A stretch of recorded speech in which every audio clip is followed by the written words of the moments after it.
For latest updates and short audio clips, follow us on Instagram, Reading the Author.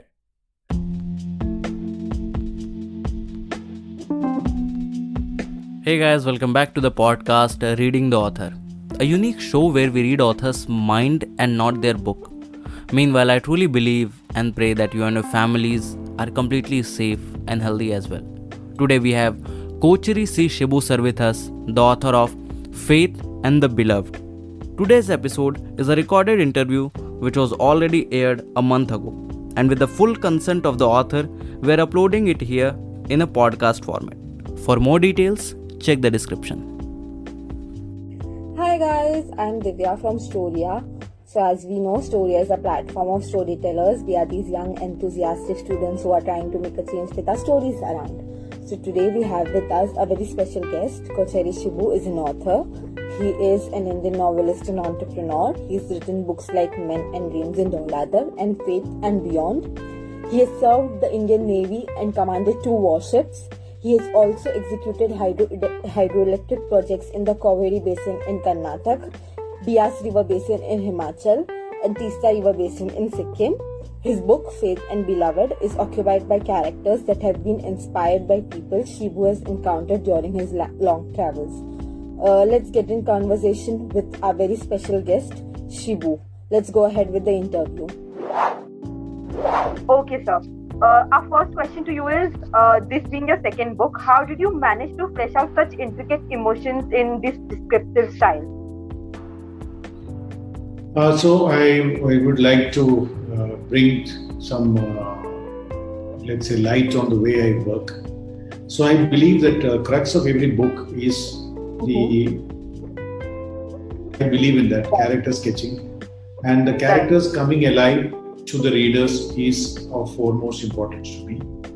So as part of the preparatory for writing any novel, I do a lot of character sketching even before the plot or the story is even kind of streamlined or organized. So what I do is I do a lot of character sketching, observe people, read about people and make character sketches so that you have a collection and an array of characters.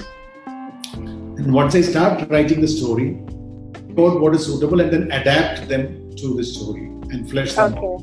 So I always believe that, in my case of writing, almost 70% of my time, I would say, goes into character sketching and developing characters. And one of the things the researching into characters and characters' lives, and the author needs to get into the shoes of the character for the character to be live and convincing in each story. It is a challenge in itself, but that is one thing where a lot of effort goes, and I believe at the heart of any good story writing. Amazing. So how did groundwork for your character Alice, and how did you encapsulate her persona? How did you do that? So character in many ways reflects, let's say, the millennials or the 21st century generation of young tech-savvy people who have the advantage of information technology and information at their fingertips, provided they keep their wits about them. So in many ways, Alice is representative of today's, let's say, the bright young generation. And the character sketching, of course, invariably in any crime thriller situation, the challenge always is for a character who's put in a given situation to do what he or she would not normally do. So when I say this, crime happens when people cross the line. It is beyond the comfort of the normal way of living. It is beyond the norms of the normal way of thinking. So when a crime happens, somebody has crossed a line. The person who's affected also will end up crossing the line. So there is a lot of thinking that goes into it as to how you will cross the line, when you will cross the line, and what, etc. So in this process, when you define a character, that he or she has to live that spectrum of emotions and spectrum of activities, using her intellect as the basic framework from where she has to uphold herself. So Alice is kind of built in that mold, wherein to tell people that even in today's world, even in a bad society, good and smart thinking woman or a girl or a boy can come out of situations. That is what it's all about. Absolutely. Very well said. Can you tell us how did you form borders between different emotions and separate the context of Bible and Bhagavad Gita and Mahabharata? How did you do that? So to start with, one of the things that I always believe in is that, India has got a distinction. Some of you may be aware, may not be aware, of one of the few countries where large percentage of the education of especially the affluent takes place with English as a first language of instruction. Now what it means is that even though my mother tongue in India may be Hindi, Bengali, maybe Punjabi, maybe Marathi, but my main is English. So that comes with it comes with its pros and cons. So a lot of the time what happens is that our own history and culture and mythology does get diluted unless an effort is made to learn. So I would say, let's say Mahabharata, Bhagavad Gita, etc., which is, I would say, a part and parcel of an Indian culture. But if you ask, I have narrated stories, if you ask the new generation person, have you heard of Ekalavya? He will look blank. Have you heard of, let's say, Naroya Kunjaro? He will look blank. Because these were all, let's say, the way of coming up. If you did education in your mother tongue, this would be part and parcel of the stuff. But when you do education in an English medium as your primary medium of instruction, it comes with a lot of limitations. So one of the efforts has been to kind of sensitize our people to say that our Bhagavad Gita has got one of the best quotes possible anywhere in the history of the world. And for it, you can draw on it for inspiration and for power and for strength. It covers all kinds of things. And secondly, Mahabharata is an epic, which I would say the ultimate epic in the whole world, including it beats Greek mythology or any of the other epics that you can look at. So it is also to bring about reading of this into the English reading, wherein instead of traditionally people referring to the Greek mythology, it is to refer to the Indian mythology and bring them in power. Bible, because in the context of the situation, the person who is concerned has got an upbringing which has got Bible in the background, so that has been brought in. So it is also to say, introduce the author, the readers to say that a lot of for you to read and understand, to have the bandwidth of knowledge, you will not know when you may require it, but it does come in handy many a times in your decision making. Amazing, wonderful. I was wondering, can you talk to us about the setting and the significance of setting in a story as you setting in your book? Of course, I mean it is very important, because when you write a crime thriller, I have done in many ways, kind of reintroduced the LTT, which may not be well known to the, let's say, the millennials or the new generation readers, but LTT was the most, let's say, the ultimate terror organization in the world, or maybe in the history of the world till date. I don't think there's been nobody who has been as vicious as they have been. They introduced the concept of suicide bombing and refined it to an art, wherein they could convince and brainwash people to go and kill themselves in the name, which has subsequently been imitated by many of the others. But they were the pioneers. So the LTT had a lot of reach. So they were Sri Lankan Tamils, they had support from Tamils in India, Tamils in Sri Lanka, Tamils in Indonesia, Tamils in Asia, Tamils in Singapore, Tamils in Canada, Tamils in UK, Tamils in Africa. So they also had a network of organizing resources all over the world. So the story starts with, it has got a lot of linking to, let's say, how the LTT had done its preparatory for fighting a war which is 3 decades. But for a few turn of events, maybe it would have continued even today, but for the leader being killed. So he had plans, and there were a lot of things which they did, so which have been linked, and some of them are linked to or inspired from some of the incidents which have happened. And so therefore, if you want diamonds, there are places which come from, a lot of them come from Africa, so Africa is coming through Gambia, which used to be a conduit at some point in time. And therefore, the spread has been kept to do justice to the plot, to a crime thriller, which I think it will be fair enough to do justice. Of course, it calls for a lot of research. So I did travel to Gambia, and a lot of the writing is based on actual travel which I've done there. Not for the readers actually. So your character frame goes to a character arc. So could you perhaps tell me about how the character is stimulated to reflect the era? Sure. Now, the character Prem and his brother Arun represents another set of problem which is a bane of our society, which is our, evil of the caste system. So the story starts where they're kind of almost killed and then thrown out of the village on the reasons of caste, and they come to Bombay. His brother, who has suffered once in his village, he suffers a second time. Then he resorts to, let's say, what I would call below the belt means, or not things which he should not be doing. So the story is about, let's say, someone who he has gone into the story is pitched on him, let's say, what do you call that, sedating and raping a woman, which is a thing which is not to be done, incorrect, 100%. Now his brother, yes, he has done something bad, but he feels that encounter killing is not a solution for this, or that's an extreme step. So now this is a reality in India, that on one part you have got, as a nation we do find that many of the men are ashamed of the kind of things that men do. So, but it's a fact of the society, and even today, Nirbhaya case, something no one wishes, but it happened. A Hathras case which is going on, should not have happened, but it happened. So when you talk about this, the corollary is that when you have people who do this, what some of the people say, okay, kill him, that's end.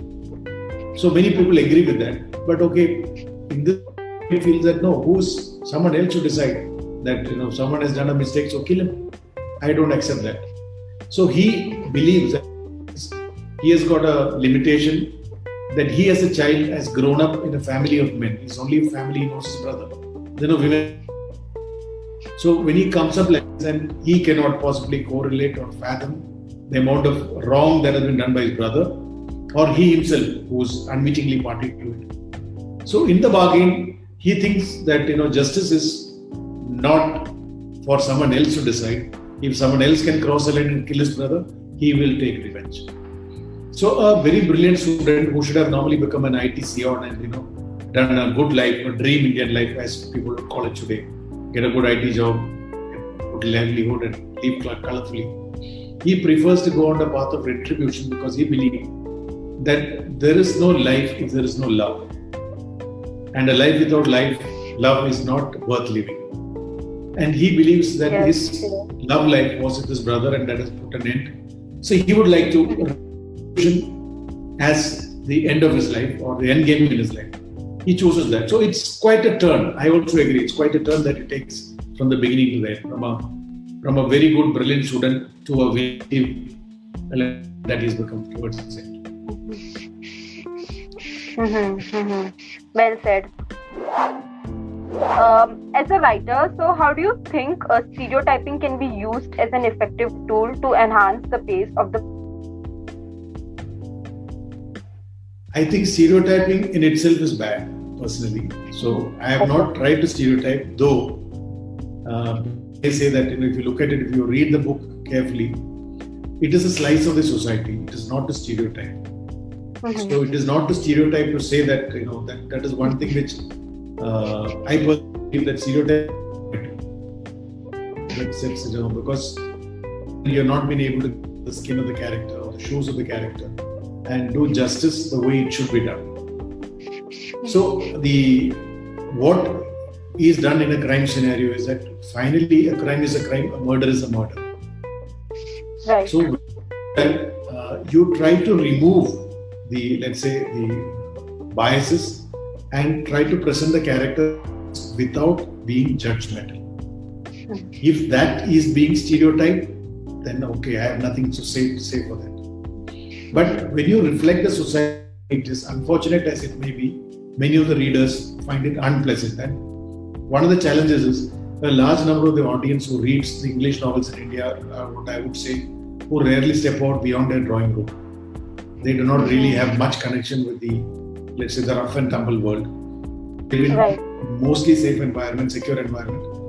Most of the time, their discussions and thinking is what in drawing room analysis, and what's a warriors and things like that. So there is a certain amount of, let's say, romanticism. The readers who would like to believe that the real India is what it is. That comes with a lot of disconnect in correlating what is to what is happening. So, to give many of the people who watch the English channels will be shocked when they read the same event in a Hindi channel, or a Marathi channel, or a Bengali channel, because of perception and the color changes substantively when you change the language. So I would say that there has not been any stereotyping, and is not intended. The presentation has been to give a slice of the society as the story has been built. So that's how I would look at it. Okay. So when I read your book, I realized your book opens with a very graphic scene. So was it intended to get the audience hooked away with the graphics, and how was it? Can you say something about that? Of course, that in any crime novel, it always starts with a crime. So it's only question in this particular book, it's not only the crime and the graphic discussion. The blueprint of the whole novel is there in the first one chapter.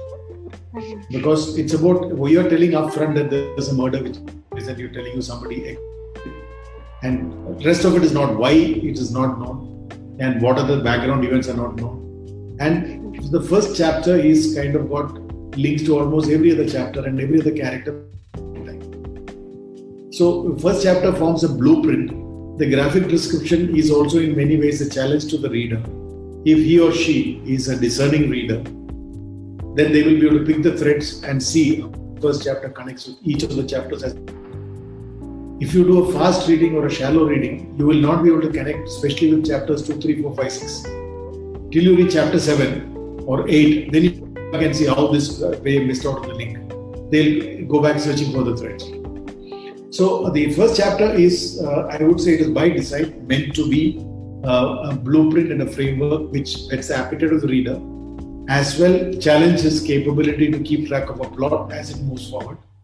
So when you reach for an event is quoted with the reference to the first chapter, number of places. So it will keep eventing. So the idea has been to form a blueprint which, on the basis of which events are taking place, and which normally a reader will not be able to guess, or it should not be very predictable. So if of course the reader is able to predict in chapter 2 or chapter 3 what's going to happen, then of course then the thrill is gone. So it has to be there till the last end. So that has been the effort.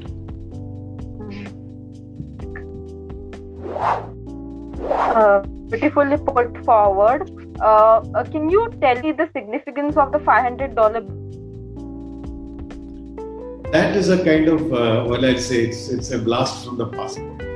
Because I don't know if you're aware whether you've seen a $500 note at all. Because it was taken out by the US sometime in the 1960s. After that, there's been only $100 bills. So before that, $500 bills was, if you look at today's value, $500 will translate to something like $50,000. One currency of $50,000. So it was very, very popular for stashing away money in the yesteryears.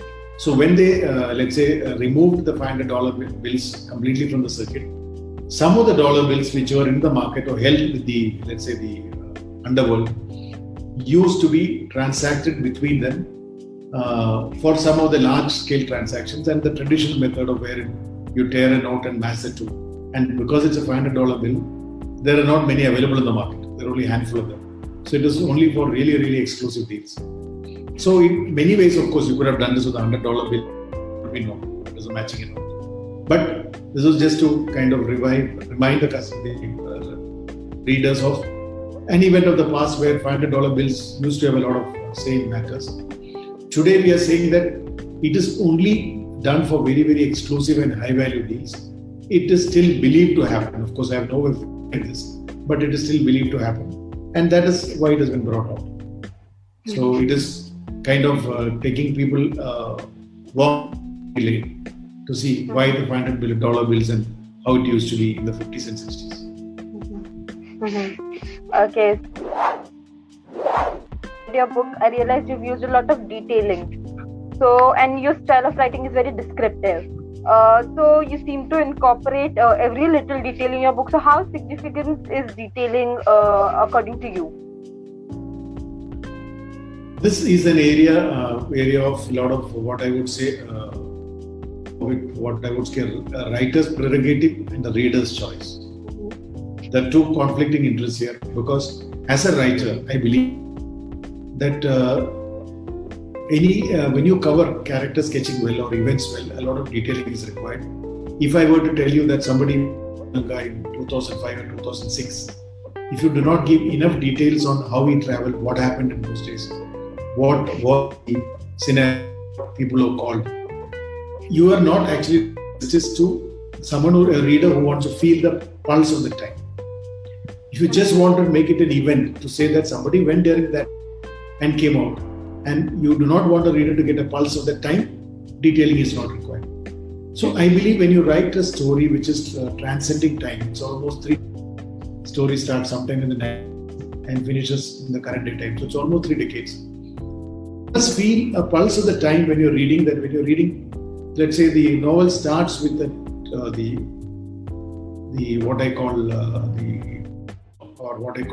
what happened before, what came before, happens with an event sometime in the 1930s in the then British India.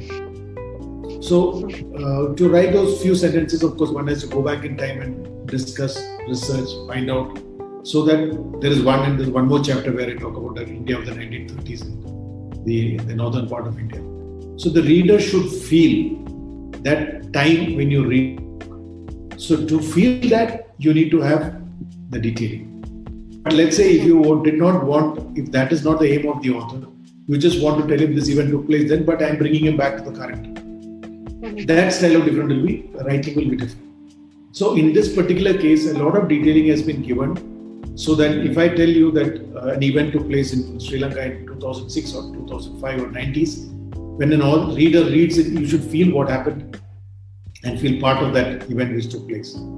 Similarly with any other event that I covered, and therefore the detailings have been given. Some of the readers may find it difficult to do not like so much of details, or they do not want to feel pulse of the time, they just want to chase the thrill of the novel. So it's a balance that we strike between, that's why I said, a reader's privilege and a writer's choice. So that's how it is. I have chosen to give the option to the readers to feel the time with me. That is what is better. You've amazingly described it. You've illustrated 4 themes in a single book, right? And it's a complex process. So how did you conceptualize it? Yes, of course. I do know that, it is the 2 major stories of, let's say, the Naithi and the daughter Alice, which is running as one story. There's another story of Arun and Prem, 2 major stories, which is running as a different story. Then there is one, the story of, let's say, the Sri Lankan who is the kind of pawn in the game, who's running a 3rd story, which is independent. And then there is one more story of a small-time criminal who is again part of the story. So all of them have, if you see, the storylines are not linear. It is not happening at the same time. Events happen at different times, and that comes with the challenge that when you're writing events, so when you're writing, you have to capture that time event of each individual. So your chapter 1 may be happening in, let's say, 2018 or 2019. Chapter 2 may take you back maybe 20 years. Chapter 3 may take you back 40 years.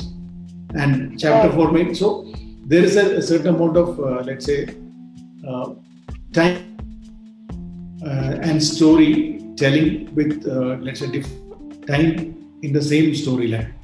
So this, of course, when you're writing in itself, you have to keep track of it. It has been a challenge, I agree. But it is by choice. I have chosen characters and events in a crime thriller where they span a fair amount of time. So as the story tells, the time runs separately till they cross each other, and then suddenly it becomes one timeline. Then you'll be able to correlate and make the events happen. It is not easy writing. Even as writing, I felt that it is a lot of detailing, and even with the editor when you sit down. So there are a lot of places where the editor tells you, okay, you said this character is here, but this event is there.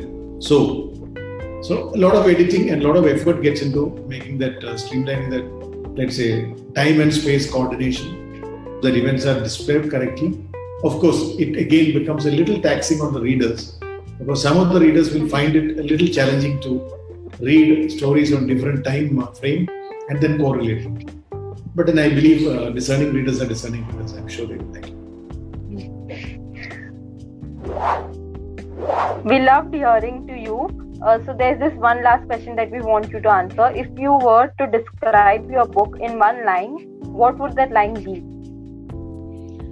I have described it in the novel. The police referring to this is a case of 2 diamonds, 2 murders and 2 rapes. That is, if you were to describe in one line. But more than that, I will say this is a story about a slice of life on the way India is, and how crimes take place, and how a person with, if you keep your wits about you, you can get out of situations. That is what it's about. Wonderful. So here we are done with the interview, and it was lovely talking to you. We wish you all the best for your future, and you be in the pink of your health. Thank you, sir. Thank you so much. Okay, so that's all for today, guys. I hope you must have enjoyed this episode, and if you do, then do follow our podcast Reading the Author, available on all the leading podcast platforms. And don't forget to buy the book Faith and the Beloved. Thank you.